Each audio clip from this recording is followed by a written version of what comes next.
keep looking up the clock that doesn't exist, so. Okay,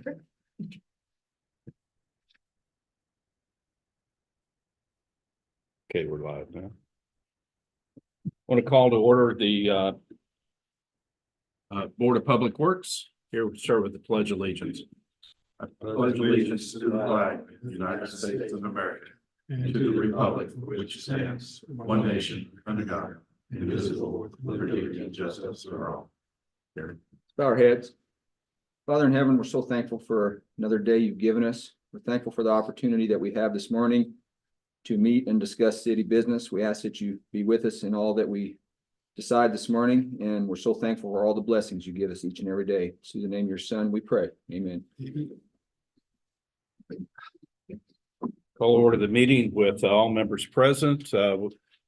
We hear a approval for the minutes. Motion to approve. Do we have a second? I'll second. All those in favor say aye. Aye. Any opposed? Motion passed. You've all had time to review the claims. I have a motion to approve claims. I'll make that motion. I'll second. We have a person as second. All those in favor? Aye. All those opposed? Motion passes. Thank you. I'm going to start out, first of all, Bill Schneider has the Patoka Township Fire Protection Agreement, which was approved by the council at the last meeting. That's correct. The Board of Public Works always enters into the contract with the Patoka Township trustee. It provides for compensation of $26,000 a year. And council's approved it.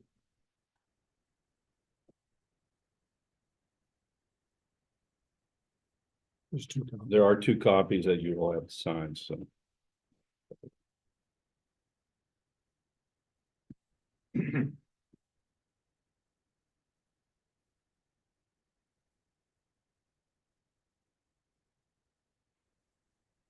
What the agreement really says that we'll provide fire protection to Patoka Township along with accepting their monetary support, for doing so. I don't know how many years that's been along, but it's been around forever. Quite a while.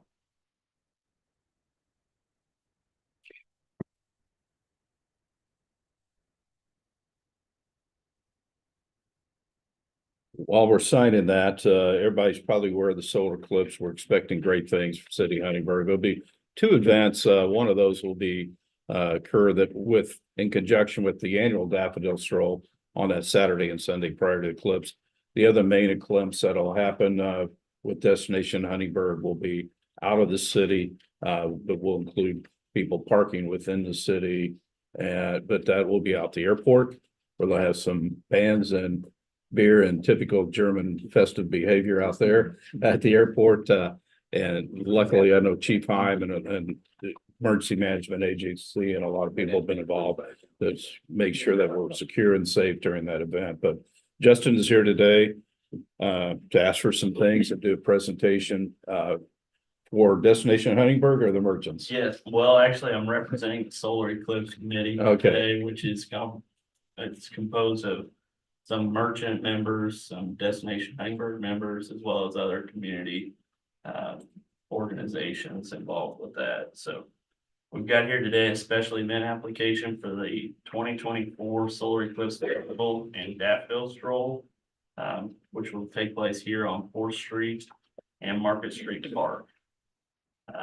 They have already been to a park board meeting to ask for permission for that Market Street Park, which was approved back in November.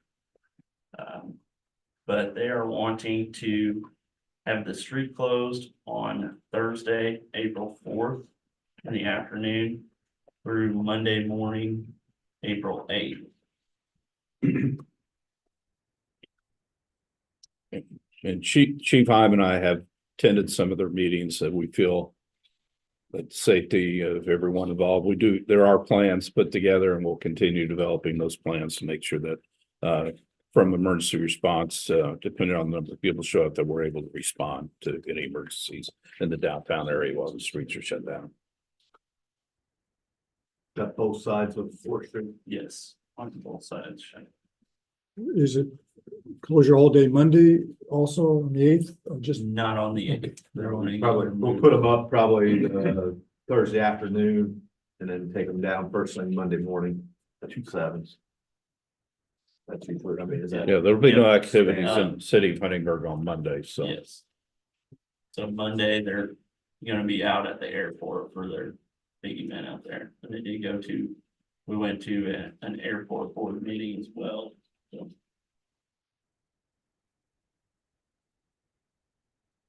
So do you have a motion to approve? I'll make that motion. A second? I'll second. All those in favors? Aye. Any opposed? Thank you. It passes. Thank you, Jessica. We need a motion to approve that fire contract. That was approved by the council. So the council just authorized the board to enter into it and sign it. So they just had to sign it.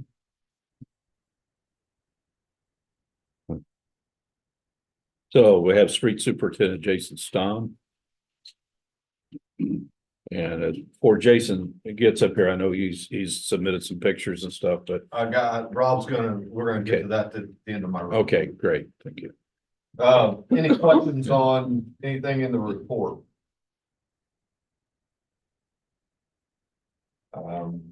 We've stayed busy down there at the intersection of Jackson and 64, for a week or so down there with the water leak that they had. That was a mess. The storm sewer was laid right on top of the water main. I mean, they were basically touching, been like that for years. Eventually, I guess it caused the water main to break. So they had to cut the storm sewer out. We redid the storm sewer so that we could take it off of the water main instead of putting it right back on top of it, so that we don't have that problem down the road. So we spent some time with that. Obviously, we had a couple of events where we put salt brine down and some salt a couple times. We did submit our community crossing grant. They were due yesterday for 2024-01. So that was for 2nd Street from Jackson to Van Buren was the one, and then the other one was Clay Street from 64 to 9th Street. So those were the two that we submitted for the community crossing grant, as well as we have probably a list of, I don't know, 10 to 15 streets that to put Rejuve Tech on. This is something that I or Huntingburg has never done. We've never applied for a community crossing grant to do with Rejuve Tech or any of the processes to help save the roads like Seal Master. And basically I have a line item in my budget for this, and there's $75,000 in there. So my thought was, if I can do some of these, basically I take that and I split it half, give Rejuve Tech half, Seal Master the other half. And I thought, well, if I can do the preservation part through community crossing, I can get a lot more done. I'm only paying a fourth of the bill. So that's why we went ahead and tried to submit part of that on the community crossing this time. So we'll see how that goes. Other communities have done it and gotten it. So it's not like it's something new to NDOT. So just wanted to let you know what we did there. We did open bids Monday, Tom? Yeah, Monday for the community crossing project 2023-02, which was the community crossing that we got last year. And the one we submitted in July, I don't think they let us know till like August or September. So those two projects are 17th Street that runs from 231 to Chestnut Street. And then the other one is 8th Street over here that goes from Jackson down to Van Buren. So those are the two projects that were bid on Monday. They were opened. I will pass out this chart here. As you can see, we had 3 bidders on it. Denise Construction bid on it. E&B Paving bid on it. J.H. Rudolph. And it has all their numbers on this paper.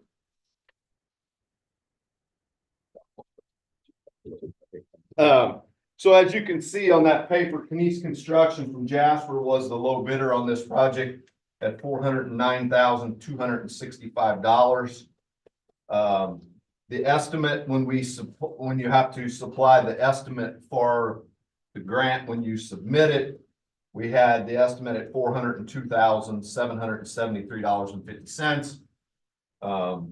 So basically what that meant was the funds that we will get from NDOT for this project are $302,080.12.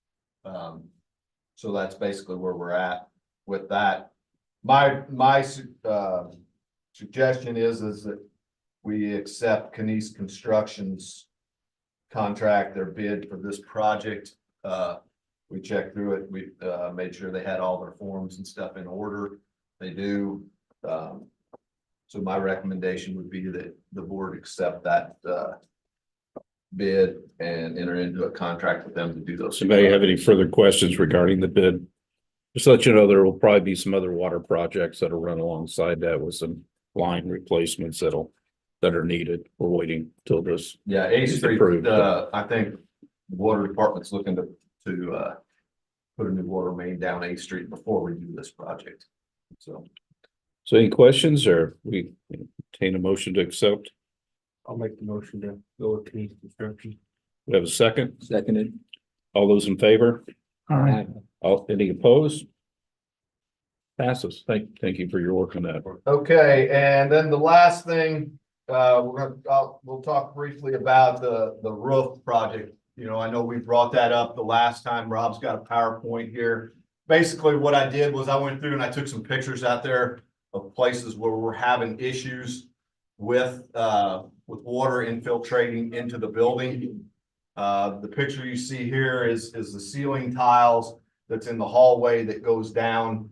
It runs from basically the break room down to the storage room and the other door that's on the west side of the building. Next one, Rob.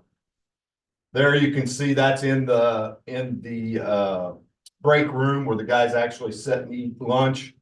The water's starting to come in around the grate for the HVC.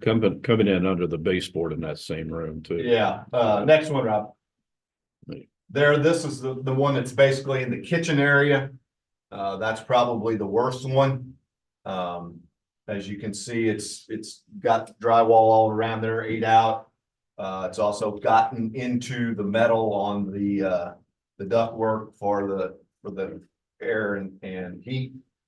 That, like I said, that one's probably the worst one. It's been like that for a while. We've tried putting buckets up there. We've tried different things to try to help it.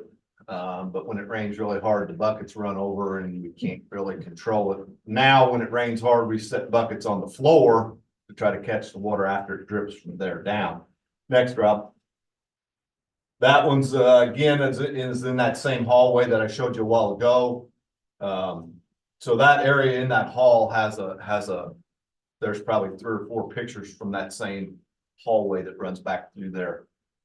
It has probably the biggest issue. That's a drywall ceiling there. So that's why the ceiling tiles haven't fallen down yet. But next, there's what the mayor was alluding to. The water's running down behind the walls and is seeping out at the bottom of the baseboard. So who knows what the backside of that drywall looks like by now anymore.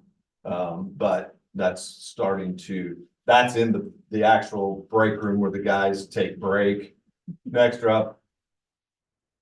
That's basically between the 2 sections of the building, like the office part, and then starts to go the hallway that goes out to the break room. That door on the bottom right corner there, that's what goes out into the office area.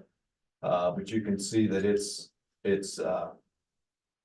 also got water coming in that area. A couple of years ago, when we had a bunch of ice, the gutters froze, and we really had, but that looked like a water fountain in there. So we got that, I think, semi-fixed on the outside with the gutters. We had a contractor come in and take out drywall and repair it, and now it's back to that again. So next up, that's just another picture that's in the actual kitchen area where the water's coming down the wall and coming out from underneath the baseboard. As you can see, it's stained our concrete or our flooring in both of those areas. We've scrubbed on it and tried to get it up, and it just doesn't want to come up. Next, Rob. This is down on the west end of the building. That's on the lower right-hand corner. That's a door that goes outside. Same thing, obviously it leaks there, and ceiling tiles have gotten saturated and fallen in. Next, Rob. That's just another picture around a sprinkler head that is in the actual break room. Next. And then that's another one of that same wall that I was talking about a while ago. It's just the other side of it. So you can see there's quite a bit of water run down through there to get behind the paint and cause the paint to do that. Next, Rob. I think that's it. Yeah. So anybody got any questions on any of those pictures or anything with that? So all our water is coming in basically through the office area, through break room. No, yeah, actually, every room has water. It's more the break room and that area. The office itself doesn't have any issues because it has a different roof on it. It has a standing seam roof. The area where the hazmat materials are stored, where only one here regionally it floods. Are we leaking the anywhere out in the garage. shop? Yeah. Oh, yeah, the entire shop There's probably, are saturated.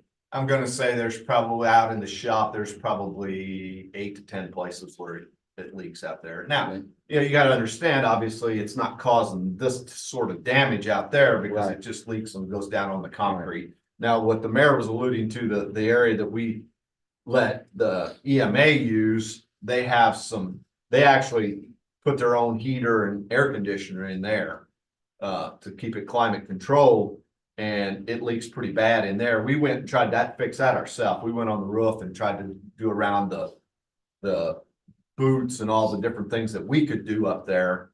But well, you know how water is, once it gets in, it just follows. Yeah, and so we can't find what to fix in there.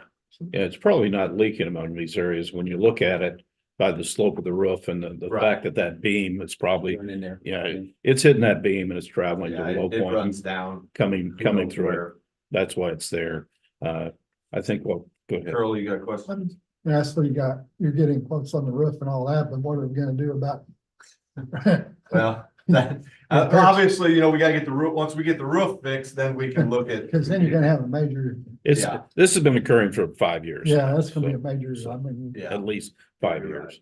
but obviously we gotta get it stopped first before we wanna do anything with any of the rest of it, so. His maintenance budget for the building is $60,000. That probably will cover everything that's on the inside, but nothing on the outside. What we'd like to do is approval to at least go forward, set up a scope of work and advertise for bid for the roof. That would be, I mean, yeah, if we want, depending on which route you guys wanna do, if you want the new roof, we're gonna have to set up the scope of work and set out a set of plans and solicit bidders for that. If we go the other route, we stay under the 150,000, then we don't have to do that. So, I have not been up on the roof. Jason has. Yeah. And I know as he walks across the roof will sag, but not the screws. They stick above it.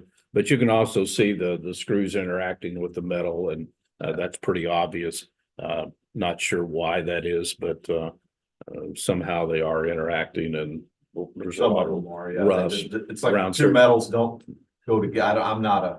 Not all that scientist, roof I don't know was all that, constructed at the same time. but Yeah, We have some of it's really, some of it's older than others. I think, I mean, you look at how big that area is, Yeah. there's a lot of roof up there that's still good. A lot. Right. It's just the places that it's not that are causing these problems. I thought last we discussed though, really that, amounts you had, just rough estimates on repair versus new, and I think we kind of lean toward the new right out of the gate, then we, just because of the. Yeah, I agree. you Yeah. know, Yeah, I think we did. It was just, we discussed, as how can we come up with the funding to do it? Right. Yeah. And the process we have to do, like Phil said, with the bids and the plans and all that. So Yeah, that, the low quote that you brought back for just repairing the roof was 144,000. Then you got some estimates to replace the whole roof from a couple of contractors, and their estimates range from 195,000 to 294,000. and I got a third one in actually Monday from Triple W, and that was 281,000. So that one kind of fell in between B and A's, and And that's replacing all the insulation, right, too? that was remove old metal and dispose on theirs. They didn't have even insulation on Oh, theirs. really? Okay. So. Either way, if we go that route, the three new ones are all over 150. So that would have, if we go the new route, we're gonna have to plan it, bid it, and the whole thing. But we could call the installation an alternate bid or just throw it in. I think we got a couple options there, but I'm pretty assured, and I think Kerry probably is too, because he's looked into this a lot, that the insulation will be an issue. Yeah, what I'm seeing here, it's shot. Wherever that's water's running, that insulation is shot. I agree. Oh, yeah. Yeah. There's gonna be a big, I think, the biggest question that you guys need to answer is, do we replace all the insulation or do we just replace what's bad? Because there's, again, like I said a while ago, there's a lot of area up there where the roof is still good. Right. The insulation's probably still gonna be good there. So you may be tearing out some good insulation to put new in that doesn't necessarily have to be done. I'm just throwing these out there.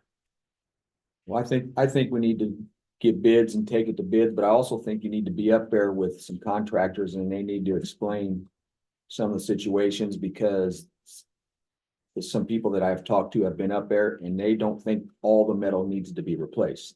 They think sections of it could be replaced and maybe all the screws replaced, and it would be just last an incredibly long time for that. Right. So, Yeah, And that's where we just have to come up with the scope of work. probably just a guess, I'm just would like to authorize him to go ahead. I think we could probably be in that 200,000 range by the time we get through there. Just be prepared that we don't know where all the water's coming from. right. So we may leave the section we think is good and it may be the one that's leaking. So, I've seen it happen. Yeah, that's definitely what we don't want to do Yeah. that. And we need to make sure that where the transition between the existing and the new is, that it's covered under warranty and Right. that's, I don't want one person blaming the other roof on their work and that type Right. of thing. So, Agreed. we'll, don't really know that we need a motion here, but I think we have agreement that will move ahead with the scope of work and, set it out for bid once we're ready with the scope of work. Agreed. Okay, thank you for Jason. Thank All you, I got, Jason. any questions?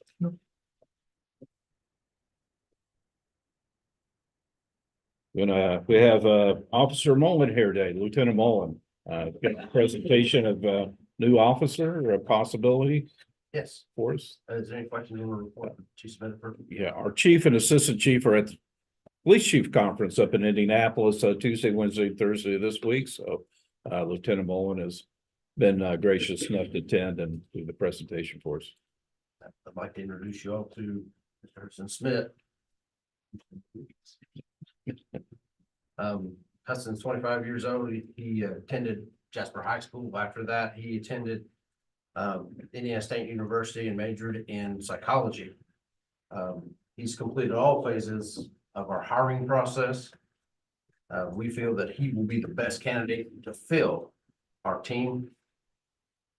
At this time, I would like to request that you offer Hudson a conditional offer with the conditional that he completes all testing at Indiana Public Medical. We have a motion there. So made. And I'll second. All those in favor? Aye. Any opposed? Is that you, Dan? Yes. Passes here. Thank you. Thank you. Thank you.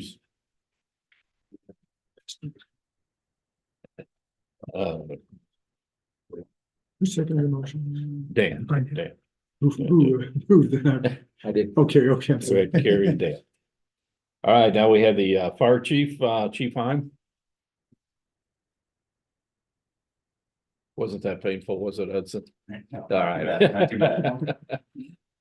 Congratulations. Yeah, welcome aboard. Any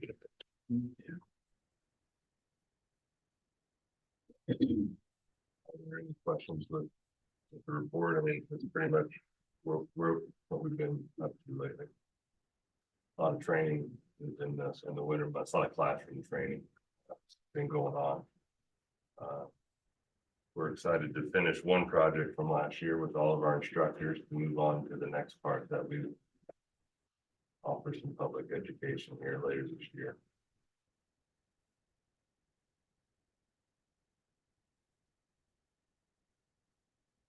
Just want to still commend you.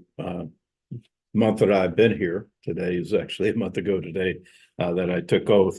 Very impressed with the professionalism of your department as well as our police departments and the safety. But the fact that we're staffed, they're trained, and we just have a great group of people. And I think it's a testament to those volunteers and as well as those that lead them. So. I don't have anything pressing right now. Maybe next month though. Yeah.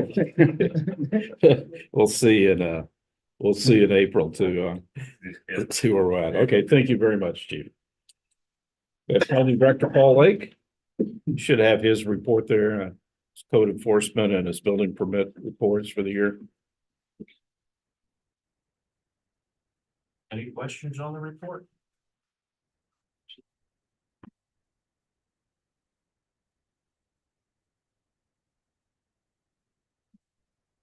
Question on the permits we had. Started out the year, usually January is one or two. Okay. Thank you very much. Okay. Safety Director Andrea Brown.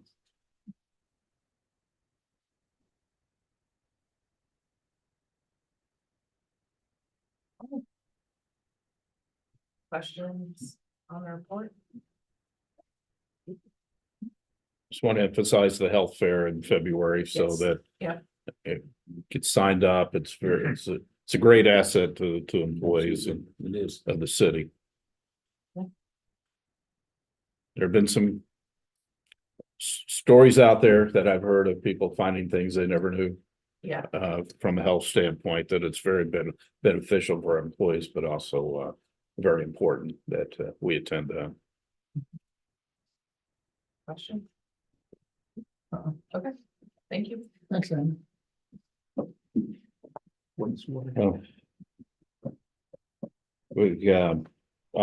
Last month, I missed Jason Stom in order. This week, I missed probably the busiest person today, from what I see of the agenda, is our wastewater superintendent, Brad Coomer. We'll be having some pre-bid conferences today. We are. So, Good morning. Morning. Morning. Any questions on the report?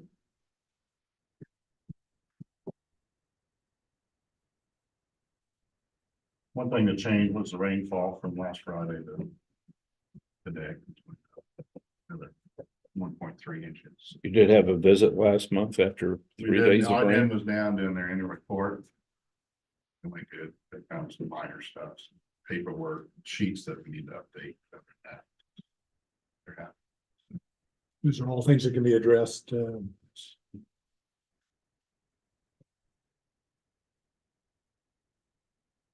Anything you want to talk about today or what? The only thing is, you know, you guys are welcome to stay for the pre-bid meetings at 10 o'clock today for Division A and then Division B is at 11. Sending an email out for everybody for that. And then special meeting for February 29th at 10 a.m. for the bid. This is a big day for Huntingburg. Yes. Many years in the making to get this plan. Thank you for all your hard work you put into this. I'm the third mayor that's had their hand in this project. That's how long it's been going on. So it'll also be probably, as far as I know, the largest capital expenditure in the city of Huntingburg, private or public. So it is a big deal. It is a big deal. And we hope it's less than the estimates. We hope so. There's a lot of people interested. That's good. That's a good thing. We have reason to believe that it's going to be a very competitive bid, that there's enough interest in the How many project. you have attending? Number wise, I do not know. I'll let you know later on, Okay. but, I think Several requests. 5 or 6 of them for sure that was talking last Good. year. Is the bid opening going to be at a Board of Public Works special meeting? Special meeting, Okay. 10 o'clock. So Tom, you're going to take care of the notice, Have they done that already, or I think it's- open door notice, nobody's done that yet? not the open door notice, but they have done the advertising. advertising in the paper they have. Region. 15 cent. Yes. Care of that portion of it, but not the open meeting. Any other questions? Thank you. Thank you. City Attorney Phil Schneider, Clerk Treasurer Tom Dipple. No, nothing. Any other items? Any board items? Nothing from the board, anything from citizens? Well, I have none hearing. I'm asked for a motion to end the meeting. So moved. Second, all those in favor? Aye. Aye. Opposed? All right, I call this adjourned. Thank you. Short one. Yeah. I don't want to. Uh-oh.